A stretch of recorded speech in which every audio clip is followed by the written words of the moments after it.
Get me. I'm fine. I'm safe. Alter. Poly full. Dead. Nice. There we go, boys. 3K. Woo! What's up, everybody? Welcome back to another video. If you guys didn't know, my name is Hogman. I just started making WoW videos again. Just came back after a journey as a Fortnite professional. If you guys want to check out my last video where I explain all that journey, and I actually haven't played World of Warcraft since Legion. It's actually been a really crazy ride coming back into Shadowlands for the first time in quite some time and making videos again, and also playing a lot of PvP, and that's actually what today's video is about. I've been doing a lot of arenas recently. Currently, I'm actually rated pretty highly. I'm 64th in the US right now at 31-34. We were at 31-48, but dropped a couple games against Sea-Doo's team and Hansel's FMP because we weren't exposed to those teams. But that's for another video. I don't have to talk about that for today. Today's video is talking about the journey to 3K and actually what that was like, how I was able to achieve 3K after not playing the game for a few years, and getting 3K within actually like the first month and a half of the season starting after that. So it's been a pretty crazy journey, and I really want to talk about kind of the ins and outs and what my thought process was going into it, and also like how I was able to achieve it. And then for future videos, I want to talk about like what it's like playing above 3K and kind of share my perspective. I actually think my perspective has changed a lot since being a professional in a different video game. And also the journey's a lot clearer for me of hitting those higher ratings. So hopefully, something in this can come out useful for you guys. But all in all, I want to talk about that journey where it started. Okay, so when I was first playing Shadowlands, I was actually into Mythic Plus primarily. I had quit at a point where I was playing basically in Legion Season 4 was when I had quit World of Warcraft at that time to play Fortnite. And back then I played Arcane Mage exclusively. I got rank 1 as Arcane Mage.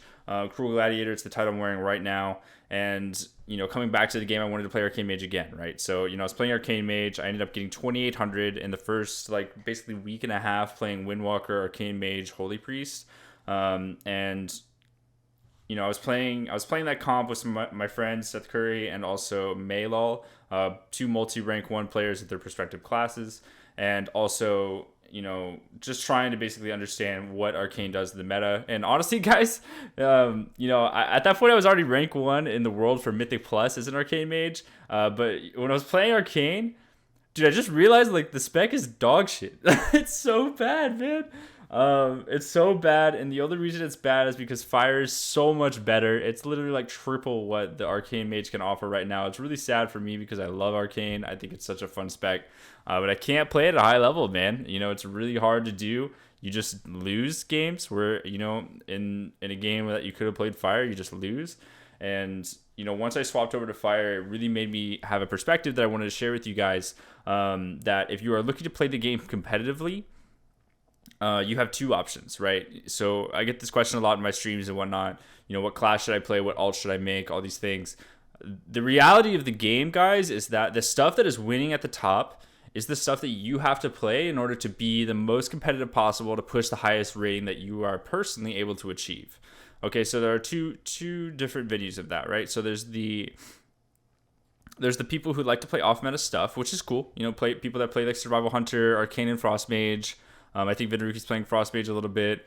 Just people that play off meta stuff like Outlaw Rogue, Assassination Rogue, all that stuff is cool, and you can achieve higher ratings with it. There's no problem with that.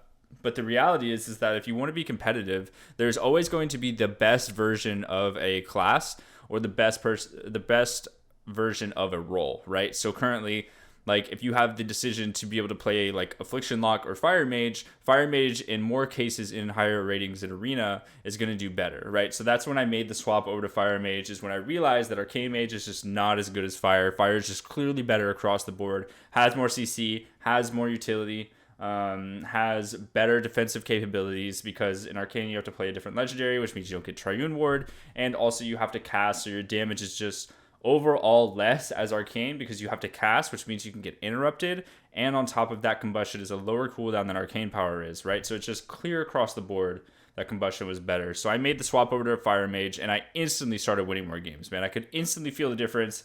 I remember the first day I played the spec, and I was like, wow, this spec is broken compared to what I was playing on. It was like I released weighted chains from my body and started running, flying away.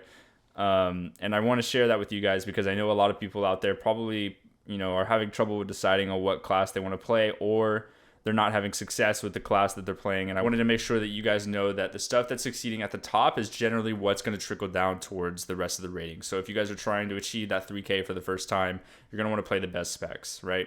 And you can also learn these best specs from the top players. A lot of the top players right now stream World of Warcraft because as a professional in World of Warcraft, it's really hard to be successful and also sustain yourself to be able to play the game at a full-time level without streaming, because streaming is just the primary form of income for a lot of these WoW pros, and it's just so readily available to you guys if you want to learn and become better. And I actually did that. I would watch Sam I Am, I would watch Hansel, I would watch Zarya, I would watch all these mages play because, I haven't played in a long time and I wanted to learn how to do it. And then once I learned how to do it, I started playing better. I started learning, I started doing the things that these guys were doing, incorporating that into my own gameplay, and really just trying to be the best mage that I could be.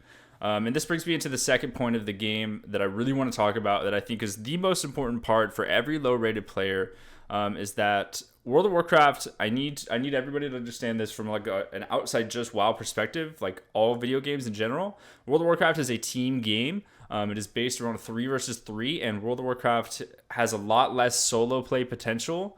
It's like solo highlights and, basically breaking the ceiling as a solo player to carry your team. That is a lot less viable within World of Warcraft because it is a team game.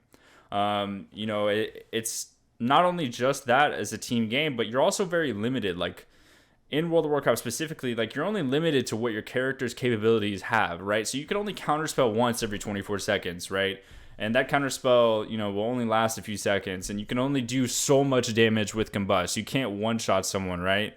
But you can do 80% of their health before they pop a defensive, right? Or maybe it takes too long to where the better players can heal it up or pop their own defensive. Like there's so much incorporated with it that it's really important for you guys to know that this is a team game, and whenever you're playing with LFG players and you're playing with new people, the sole reason why I was able to get 3K and beyond is because I found a team that works for me. I'm playing a really good comp. I'm playing WMPA right now. That's a comp that not many people are playing. I'm playing with a Warrior, which is another S tier class right now, and I'm playing with a Holy Paladin, which is the S tier healer right now. So I basically just put 3 of the best classes together into a pretty good comp, and then I learned the comp. I learned how to play the comp, and I also played with the same 2 players all the time. This is really important because if you're playing as a team game, you need to be able to develop team strategies to beat other teams. It's not all about you.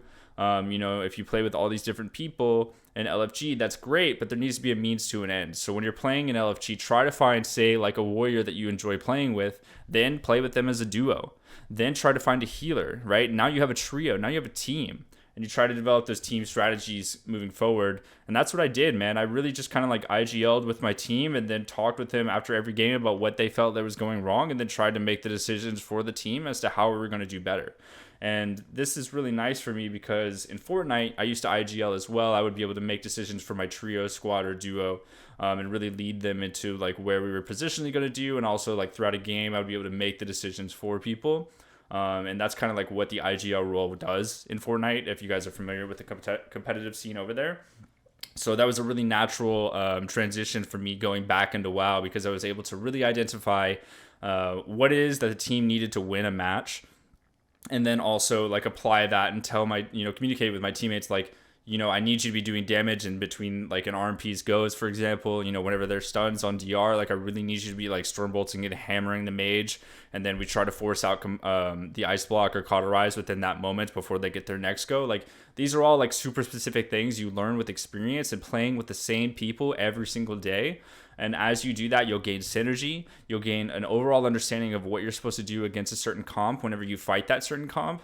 And then outside of that, you really just kind of like grow as a player individually too. Like it's basically just all around a winning formula. So if you guys are, struggling to really push rating this expansion or the season rather, because it's only the first season, I really recommend that you guys take the time to find a duo, right, in LFG that you like playing with. If you don't know anybody, or if you do know people, just hit them up and ask them when they can play. And then outside of that, if you find somebody that you really enjoy playing with that's also playing a good class for your role, say like you're a fire mage, you're playing with a warrior, playing with a rogue, playing with a feral druid, that's great, or a windwalker monk, and this applies for every class. then just find a healer, or vice versa. If you have a really good healer that works with your comp, comp means a lot in World of Warcraft. So make sure you have the correct comp, then find the right people, and then find the right third, and then start developing that team. And I promise your rating will go up. I promise you'll start winning more games as long as you have that growth mindset to get better after every match, and not just quitting or saying like, oh, my team is bad and everything is bullshit because Rhett's hit too hard and I didn't understand what the Rhett was actually doing and what button he was pressing in order to counter that or get ready for it with the proper defensive, right? You see what I'm saying? Like, it's all really just about developing yourself as a player, and then also creating a team and then developing that as well. And I think that there's a lot of people, literally like 90% of people in World of Warcraft, based on my experiences with LFG on my alts and also my mage in the earlier parts of me coming back, whenever people didn't know that I was back. I think there's a lot that people can learn from this, and I hope that this information is valuable to you guys. I really want you guys to be able to succeed this expansion. And, if you guys haven't achieved Gladiator, I really want people to be able to get those Gladiator mounts before those go away. So hopefully, my content can provide some useful information for you guys. But that's really all I've got for today. I just wanted to share that information for you all. I'm also getting better as a content creator too. So if you guys want to see my journey as I progress through this season and also make more videos trying to help you guys out, trying to help you guys grow as players in World of Warcraft, then go ahead and hit that subscribe button. Hit a thumbs up if you did enjoy what you were able to hear from me in this video. It really gives me a solid feedback when you guys hit that thumbs up button, and also helps the channel grow on its own. So anyways, guys, I hope you guys have a great rest of your day. I'm streaming over at twitch.tv pretty much every single day. It's in the description below, twitch.tv/HogmanLaws. Would love to see you guys come out, enjoy the stream, and yeah, see you next time.